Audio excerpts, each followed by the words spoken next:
I never really had a lot of respect for Dave. I mean, he was a good frontman of that style. To me, I wasn't buying it. There was something that was fake about him. Van Halen, a band synonymous with high-energy rock, blistering guitar solos, and some of the most unforgettable songs in rock history. But here's a debate you might not have expected. Was Van Halen actually a dance band? In one corner, we have David Lee Roth, who believes that the band's biggest hits are based on dance rhythms. In the other, Sammy Hagar, who thinks modern dance music is repetitive garbage and that bands like Van Halen have nothing to do with it. So who's right? Let's dive in. Right here we can listen to a clip of David Lee Roth from the 2015 Billboard Music Awards, and he's talking about the influence that EDM music and other dance music had over Van Halen, even back in the early days when they were just starting out. Let's listen in to David Lee Roth speaking right here. Dude, the opening with Panama, Nicki Minaj.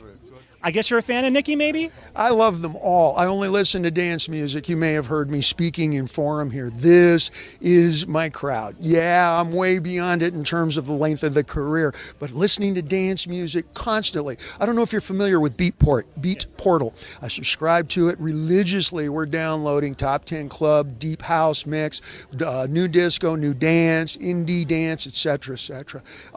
That, clearly what I do for a living, is compelled by that. This is an audience that understands that, all right? There are nuances to Van Halen music that are lost on a classic rock crowd. For example, all of our best, most popular tunes are about 126 to 128 beats a minute. That's not a miracle. That doesn't just happen. Every song you hear around the swimming pools here in Vegas is booch, booch, booch at 126 to 28 a minute. That's why Jump is so remixed. How many times has that been remixed? Panama, ain't talking about dub, and it's endless because those are dance groove. And that hails back to the time when I was in Van Halen. We were playing clubs, and the Van Halens, of course, are extraordinary musos, all right? But they can't dance. So consequently, no club gigs. You had to work. We got kicked out of the house. You go to school or you pay your rent, and you got to play five 45-minute sets a night of top 40. Just tear off the left-hand side of the Billboard charts and learn it all. So Roth has a point. A lot of Van Halen's most iconic tracks sit in the 120 to 130 BPM range, which is the sweet spot for dance music. If you strip away Eddie Van Halen's guitar, the beats on some of these tracks might not sound all that out of place in a nightclub. But Roth isn't just talking about tempo, he's also referencing his stage presence, the way he danced on stage, his choreography. Everything he did as a frontman was designed to make people want to move and dance.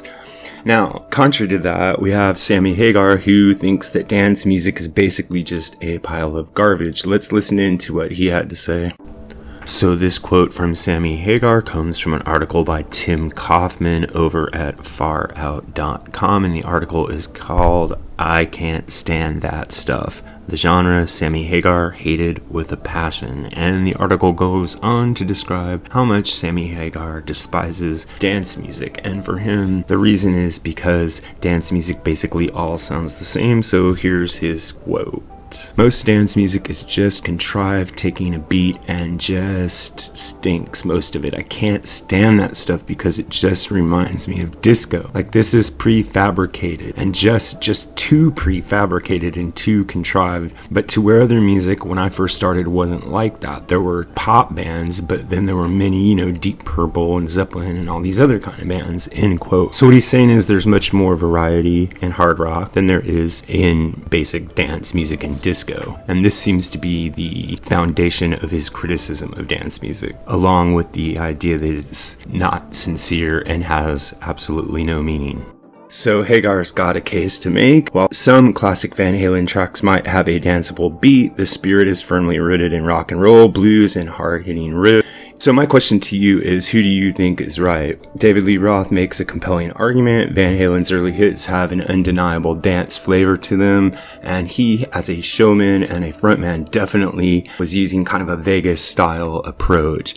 Sammy Hagar is also very much on point here, saying that Van Halen's DNA is basically rock and roll, and even as the band evolved, it went further away from dance music and deeper into guitar-driven rock. Even though Ed moved over more to the synthesizer, I can see Hagar's point here in that they really didn't do a lot of danceable tunes. They did some really high-flying ballads and some hard-hitting rock songs, some country-flavored stuff, but they did not go toward the kind of EDM-inspired stuff that Roth is talking about. But the important thing here is, what do you think? Do you think Van Halen was a dance band in disguise, or was their music something entirely different from what we consider to be dance, disco, or EDM music? Personally, I think they probably have much of a more influence from big band and jazz music than they do dance music, but I'll save that topic for another video. This is what I think, but what really matters is what you think. So if you have an idea about this or any other topic connected to classic or contemporary music, please drop it in the section below, and remember to like and subscribe. Thanks a lot.